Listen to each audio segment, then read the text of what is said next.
Iya, hello and welcome Sagittarius ya. Ya, harusnya sih Sagittarius ya. Bentar aku cek dulu deh.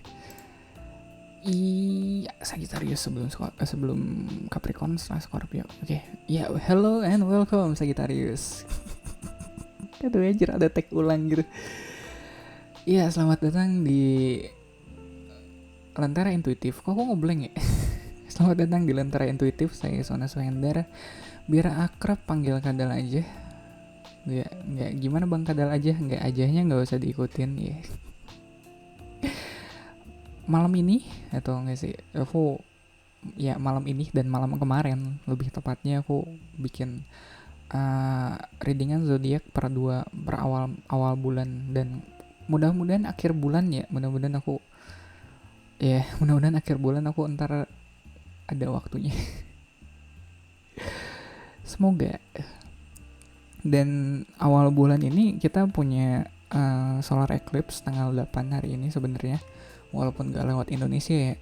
Terus ada gerhana matahari pas bulan puasa, ribut gitu orang-orang kita ya, kayak masyarakat kita yang pasti ada aja sih. Kayak kemarin aja aku lihat ada artikelnya gitu kalau nggak salah di homepage-nya Chrome yang ngebahas soal itu. Kenapa ya?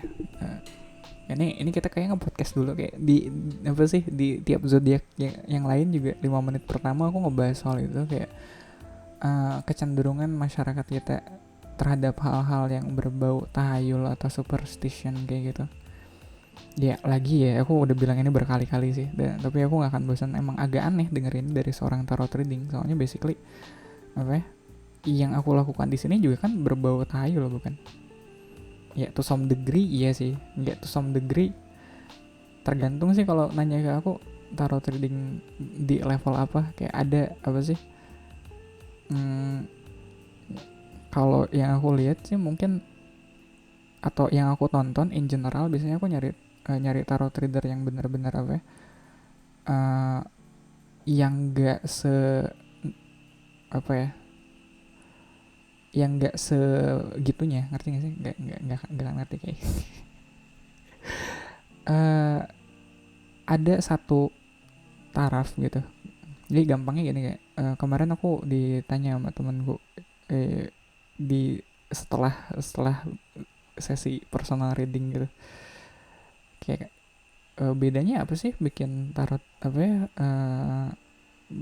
nge-reading tarot di software di PC kayak gini, dengan langsung pegang kartunya atau langsung ketemu orangnya. Ada beberapa apa ya, ada beberapa level dari apa ya, dari aku bilangnya apa ya waktu itu, ya aku bilangnya kalau reading langsung ketemu orang itu berat, soalnya ada banyak hal yang harus aku lihat. Ini nggak kayak aku jadi kayak, jadi lu bisa lihat makhluk gaib dulu, nggak juga, nggak, maksudnya aku lihat tuh bukan apa ya, bukan auranya juga. Kayak kalau tahu istilah cold reading ya, atau dari kalian ada yang penggemar fans gamenya Sherlock, kayaknya aku ragu sih, aku doang yang main game. Ada apa sih, ada salah satu apa sih itu bilangnya apa ya, kayak teknik namanya cold reading. Jadi uh, kalau aku biasanya mencoba mengumpulkan detail-detail kecil dari apa ya, kayak mendeduksi lah. Sama kayak aku baca kartu di sini, ada hal kecil yang aku perhatikan, terus kira-kira hubungan apa sih, dicari korelasi antara hal kecil itu dengan lingkungan sekitarnya kayak gitu. Kayak level deduksinya beda antara aku bikin apa ya, tarot trading di sini ketemu langsung, atau kayak private aja gitu, kayak by video call kayak gitu. Video call kemarin juga, kalau apa sih, kalau aku rada males gitu, aku lagi males baca tarot malam ini, terus ada yang ngajakin dal personal reading dong, terus kayak kemarin aku rada curang gitu, kayak aku lagi males, terus aku ya udahlah, aku cukup baca wajahnya. Kayak aku cukup cukup cukup cukup baca, cukup baca yang apa yang perlu aku baca aja deh, kayak kartunya aku udah cukup enak. Kayak malam-malam sebelumnya aku recording, terus ngeliat deck yang sama lagi, kartu yang sama lagi, aku coba coba ngambil deduksi dari tempat lain kayak gitu. Ya maksudnya ada itu emang ada tekniknya, ada keilmuannya, dan aku nggak nggak mendeklar itu sebagai hal yang sifatnya supernatural. Itu bisa dipelajari ya. Dan ya kalau harus ngomong realistis ya, emang ada beberapa orang yang terlahir dengan bakat itu dan belajar yang lebih mudah, dan ada yang enggak kayak gitu. Soalnya itu juga ngaruh kayak gitu, kamu terlahir dengan bakat itu atau enggak. Soalnya kadang kalau bukan bakatnya butuh waktu lebih lama buat ngeh soal itu, buat belajar itu. Aku pun belajarnya cukup lama, kayaknya dari tahun 2010-an awalnya, dan nggak disiplin juga gitu. Waktu itu aku ngeliat kayak soal cold reading tuh kayak menarik aja gitu, kayak aku lagi demen-demennya sama serial Sherlock waktu itu. Ya, deduksi itu apa sih, terus kayak gimana cara bikin deduksi itu jadi menarik. Soalnya sebelumnya aku sering notice hal kecil dari orang, cuma begitu aku presentasiin gitu, begitu aku omongin hal itu, orang tuh malah jadi sebel sama aku. Kok kamu notice gituan sih, dasar insert kata ya, insert kata makian gitu. Iya, aku sering dianggap freak gitu gara-gara inget hal kecil yang bahkan udah selang waktu beberapa tahun. Kayak, kok kamu inget sih? Ya itu terjadi di hari ini. Waktu itu cuacanya kayak gini, di sekitarnya tuh kayak ya, even itu ngebantu aku buat ngapalin hal-hal yang sulit, ya kayak tarot juga kan ada banyak buku yang harus aku baca ya. Jadi, itu ngebantu aku buat ngapal kayak gitu. Cuma kalau diaplikasikan ke orang itu jadi nggak menarik ternyata. Makanya aku harap dengan belajar dengan ngepresent deduksi di sini atau cold reading, well di sini aku karena nggak ketemu kalian secara langsung gitu, jadi nggak akan sejauh itu juga gitu. Ini nggak kayak aku tahu kalian satu-satu orang yang nonton video ini orangnya seperti apa juga gitu. Cuma mungkin ini ngebantu aku buat ngebangun interaksi, kayak istilahnya kayak apa ya, kayak emotional intelligence ya, kayak kecerdasan emosional aku biar bisa lebih diasah. Soalnya sebelumnya aku nggak secerdas itu, makanya sering dianggap freak. Kayak no shit Sherlock, no shit. Yeah. Jadi nggak dan apakah itu bikin aku ada di kategori anak indigo? Kan nggak, aku emang freak aja. Kayak enggak, maksudnya apakah itu bikin aku kayak bisa ngelihat setan? Enggak, aku cuma ngelihat hal kecil di sekitarku aja yang biasanya orang nggak notice. Ya, walaupun beberapa kali ya sih pernah juga sih kayak gitu. Cuma ya pada akhirnya itu jadi nggak menarik buat diobrolin kalau di kasusku. Makanya aku nggak suka dicap sebagai, ya aku nggak suka dengan label mistis dan sebagainya yang mungkin salah satu di antara kalian datang ke videoku ini dari konten mistis juga. Iya. Ini nggak kayak aku punya hard feeling ke mereka juga sih. Maksudnya nggak ada yang salah juga dengan konten itu. Cuma emang pengalaman hidupku nggak mengenakan aja dengan label semacam itu. Jadi ya gitu. Udah 10 menit belum sih? Kayak aku niatnya nge-podcast dulu soalnya. Dan konten semacam itu cukup banyak ya, nggak bisa kupungkiri. Even kayak beberapa tarot trader yang ada juga, mereka dengan sadar membuat persona itu. Ada persona kayak apa ya, apalagi kalau ya pilihannya itu kan, kalau cowok apalagi ya bikin sosok figur authority yang spiritual ya. Kalau nggak dukun apa, iya nggak sih, kayak ya make sense kalau mikir ke situ. Ya makanya banyak yang banyak yang pada akhirnya jadi kayak dihubungkan dengan primbon atau dihubungkan dengan hal-hal berbau mistis tarot. Cuma aku pribadi enggak sih, bawaanku ya begini aja. Kayak even aku walaupun bikin konten tarot ya gini aja depan komputer terus dengerin lo-fi gini aja. Nggak ada mistis-mistisnya, nggak ada serem-seremnya emang. Dan bukan itu juga yang pengen ku jual, atau bukan persona itu juga yang pengen ku tunjukin. Jadi ya itulah kenapa your friendly neighborhood tarot reader ya. Soalnya pengen Saya biar kayak Spiderman, ngerti gak sih? Kayak biar kayak Peter Parker ya. Oke, balik lagi ke readingan kalian, Sagittarius kan ya. Di sini kalian punya Knight of One ya. Knight of One, sial aku dari tadi nggak mikirin itu. aku terlalu sibuk reviewingnya juga nggak jelas ujungnya kemana, kampret. Knight of One mungkin Sagittarius banget nggak sih? Kayak Knight of One dia punya ambisi, dia punya goals yang pengen dia kejar. Apakah ini bulannya kalian untuk semangatnya ngejar ambisi kalian kah? Kita lihat di bawahnya ada Magician. Antara Knight of One sama Magician ini kayak ambisi kalian yang emang bener-bener kalian fully equipped tuh kalian bener-bener dipersenjatai, bukan dipersenjatai, kayak kalian bener-bener punya segala halnya untuk mewujudkan ambisi itu. Jadi usaha kalian tuh didukung juga dengan kemampuan kalian untuk mencapai target yang kalian inginkan. Gila ya, istilahnya udah general banget. Dah lu gak mau komit dulu ke salah satu gitu. Kayak dari tadi aku begitu, kayak aduh general nih. Aku gak mau komit dulu. Kalau terlalu spesifik bisa jadi narasinya gak applicable. Iya. Oke, di samping kanan Knight of One kita punya Four of Coin, di samping Magician kita punya The Tower. Somehow ya, ini kalau ngomongin soal Four of Coin tuh ini soal apa yang pengen kalian keep, ini soal apa yang pengen kalian pertahankan. Jadi kalau ngomongin soal Knight of One yang kalian punya ambisi yang pengen kalian kejar, mungkin Four of Coin di sini nggak tahu ya, aku ngerasa ada clash-nya gitu, ada pertentangannya gitu loh. Kayak kalian punya ambisi yang pengen kalian kejar, tapi di sisi lain juga kalian ada hal yang pengen kalian pertahankan, nggak bisa kalian lepas sih.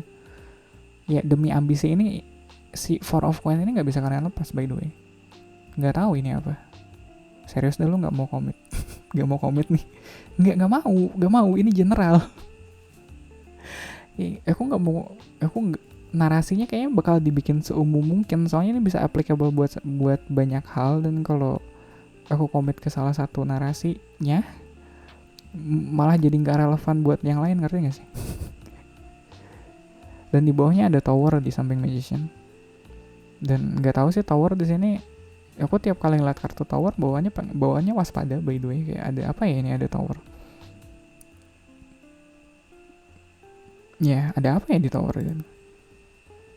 Di samping kirinya Knight of One kita punya Eight of Swords, sama di sampingnya Magician kita punya Knight of Cups.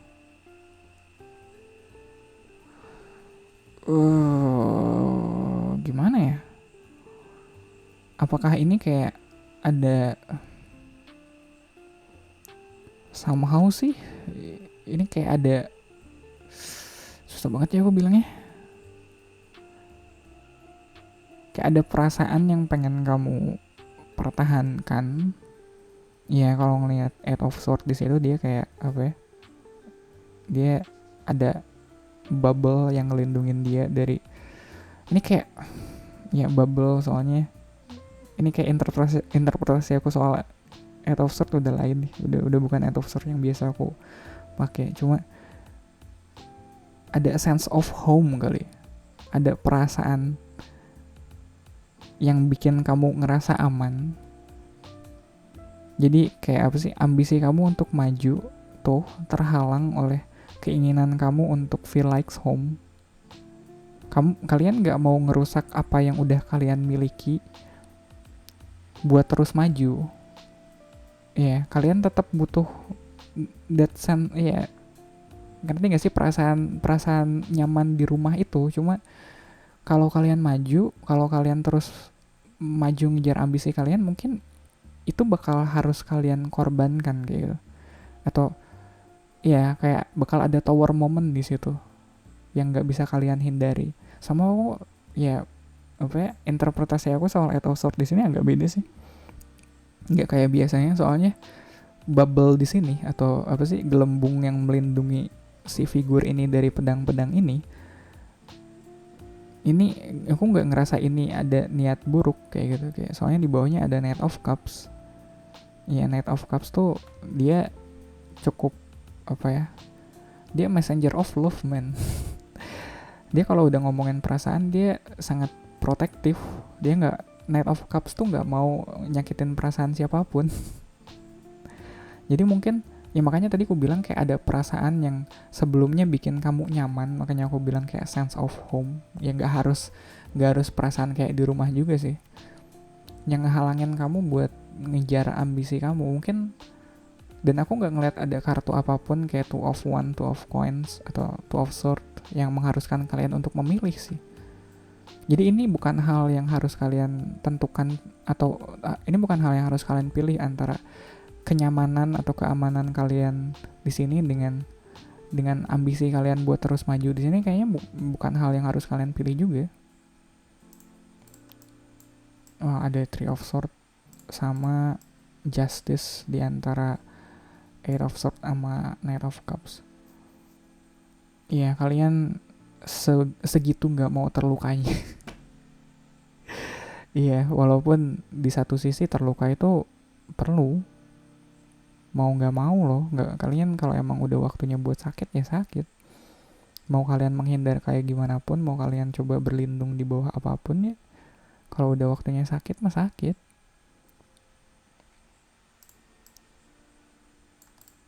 Ada Five of Cups sama Ten of Cups di antara Knight of One sama Magician. Ini kayak jauh banget ya, kayak dari 5 ke 10 tuh jomplang banget kayak langit dan bumi. Makanya ini mungkin kalian juga, ya ini kerasanya kayak kalian yang terus berjalan maju walaupun tetap ngerasa apa ya, ada harganya loh. Ya apapun kan ada harganya. Pertanyaan apa sih, kayak mau maju, mau mundur, mau diem, semuanya ada harganya. Pertanyaannya selalu apakah kamu sanggup buat ngebayar harga itu atau enggak. Nah, di antara Four of Coin sama The Tower kita punya Seven of Cups sama Four of Swords. Oke, kalau ngeliat Seven of Cups di sini ini kerasa banget kejatuhannya kalian, atau ini soal kayak kalau tadi aku bilang nggak ada kartu pilihan yang two of sword atau two of coin di sini.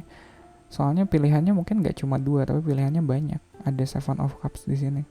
Jadi, dan karena itu ada di antara Four of Coin sama Tower, aku ngerasa mungkin terlalu banyak pilihan bakal menjatuhkan kalian. Jadi mending kalian fokuskan aja ke 1-2 hal yang seenggaknya apa ya, esensial sifatnya buat kalian. Gak harus kalian mewujudkan semuanya dengan Magician ini. Magician tuh bisa memanifestasikan semuanya. Dia punya kuasanya, dia punya ilmunya.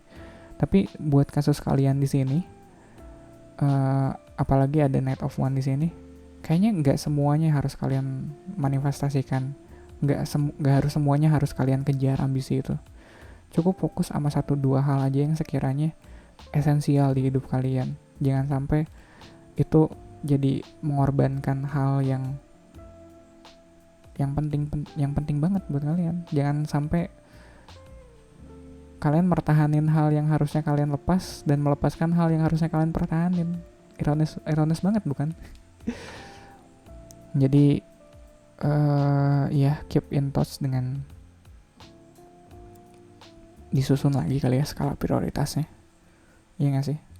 Kayak kalau di rumah gitu, kalau di rumah kadang kita kan harus ngeluarin perabot yang udah nggak perlu kayak gitu.